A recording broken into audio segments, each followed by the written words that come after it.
Saudara memiliki kebenaran kelas 1. Ini judul renungan pagi ini.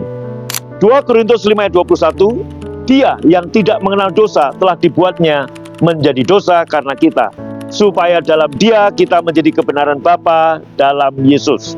Beberapa orang Kristen percaya bahwa mereka harus berusaha untuk menjadi lebih benar, dan mereka menghukum diri mereka sendiri jika mereka melakukan kesalahan.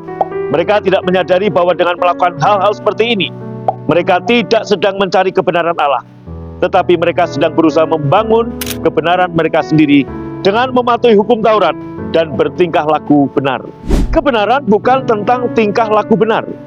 Itu adalah karunia dari Bapa untuk kita melalui Yesus.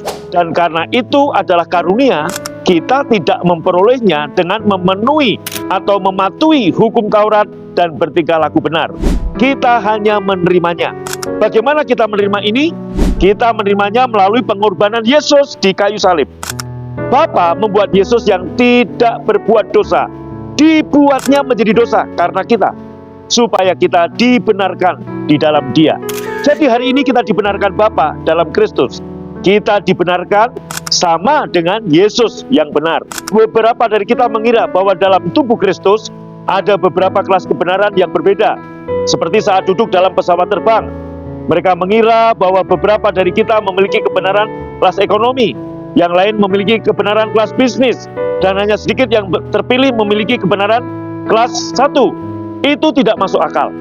Saat Bapa memberikan Yesus kepada kita, Ia menjadi kebenaran kita, sehingga kita memiliki kebenarannya. Ini berarti 100% saudara benar di mata Allah. Kita memiliki kebenaran kelas 1. Anda mungkin berkata, Pak, saya nggak mengerti bagaimana saya adalah orang benar jika saya telah melakukan kesalahan. Pikirkan ini. Yesus yang tidak mengenal dosa menjadi dosa karena kita. Yesus tidak mengenal dosa, tidak berbuat dosa, tidak melakukan dosa, dan di dalam Yesus tidak ada dosa. Tetapi di kayu salib, Yesus menerima dosa kita dan menjadi dosa karena kita. Karena yang disalib adalah orang berdosa.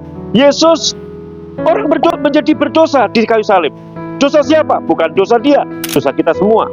Begitu juga kita yang sebelumnya adalah orang-orang berdosa, tidak mengenal kebenaran, tidak melakukan kebenaran, dan di dalam diri kita tidak ada kebenaran.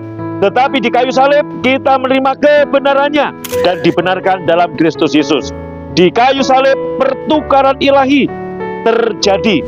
Yesus mengambil tempat kita sehingga kita dapat mengambil tempatnya. Yesus tidak layak untuk dijadikan dosa, sama seperti kita tidak layak dijadikan orang benar, tetapi Ia dijadikan dosa sebagai ganti kita. Kita tidak layak untuk dibenarkan, tetapi kita dibenarkan karena kita menerima kebenaran Yesus. Betapa hebatnya kabar baik ini, betapa dahsyatnya kasih karunia Tuhan Yesus. Renungkan, Anda dan saya memiliki kebenaran kelas 1 yang kita terima sebagai anugerah. Amin. Tuhan Yesus memberkati saudara. Shalom.